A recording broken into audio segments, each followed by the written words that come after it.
Naisipan ko nga palang gawan si CJ ng overnight oats. Ito nga pala yung mga kakailanganin natin mga mi. Meron tayong saging at mangga at syempre hindi mawawala itong yogurt. Kasama na nga rin pala dyan mga mi yung rolled oats. Sinimulan ko na nga rin pala mga mi na i-smash nga itong saging. Ang ginawa ko nga lang dyan mga mi ay tinodo ko nga yung pagkakamash. Dapat nga ganyan nga yung texture niya mga mi. After ko nga dyan at ito nga hiniwa ko na nga rin pala agad yung mangga. Yung kabilang side nga lang yung kinuha ko at ito nga nilagay ko na nga rin siya sa isang lagayan. Medyo failed ako dito dahil nga hindi pa nga ganun katamis itong mangga at hindi pa nga siya hinog na hinog. Pero syempre mga mi, carry na yan. And after ko nga dun sa mangga, ito nga nilagay ko na nga rin pala itong mga rolled oats. Tansya-tansya na nga lang yan mga mi kasi wala nga akong panuka. Lagay ko na nga rin pala dyan yung mangga at isinunod ko na nga rin pala itong saging mga mi. Pinatungan ko nga ulit ng rolled oats isang kutsara at nilagay ko na nga rin pala itong yogurt. Hinati ko nga lang yan mga mi para nga mag-balance. Pagkatikim ko nga nitong yogurt ay sobrang asim mga mi. Kaya naman napapunta tuloy ako sa YouTube para nga mag-research kung ganun ba talaga yung lasa nito. Ay talaga naman palang maasim mga mi. Kaya naman siya maasim dahil meron siyang live lactobacillus. At meron siyang nilalaman na billions of good bacterias mga mi. Kaya naman napaka-asim. Maganda rin pala siya mga mi na panlaban sa mga bakterya na nagkokos ng ulcer. At ayan na nga mga mi, natapos na nga rin pala ako dito sa ginagawa ko. Ilalagay ko nga lang to sa chiller ng overnight at ipapatikim ko nga ito bukas kay CJ. At sana magustuhan niya nga yung lasa pero feeling ko at malakas nga yung kutob ko na maninibago to lalo na nga sa itsura, sa texture. Syempre wala naman siyang choice kaya naman for the go.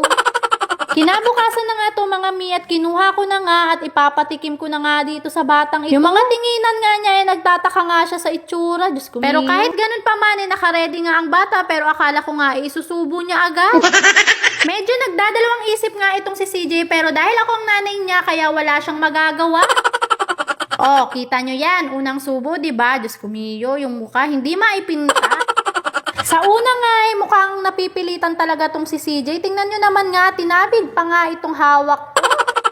At kitang-kita naman sa itsura ni CJ kung gaano nga siya nawiwirduhan dito sa lasa ng oatmeal. Pero maiba nga tayo mga mi, eto nga palang rolled oats ay talaga namang maraming benefits. Una na dyan, syempre, meron siyang fiber, vitamins, and minerals. Nakakatulong sa digestion natin. At syempre, nakakababa nga rin pala ito ng bad cholesterol. At nakakapag-improve nga rin ito mga mi ng heart health. At nakakasustain nga rin pala ito at nakakaprolong ng energy. At kapag nga rolled oats ang gamit mo, mas mabigat sa zero sugar pa siya, kaya mas healthy talaga siya mga mawi. At bukod nga doon, mas higher siya sa nutrients like protein, fiber, and many more. And going back nga dito sa video mga mi, kitang-kita nyo naman kung gaano nga nasasarapan na nga ito si CJ. Sunod-sunod na nga yung subo ko sa kanya at sunod-sunod na nga rin yung kanyang daldal.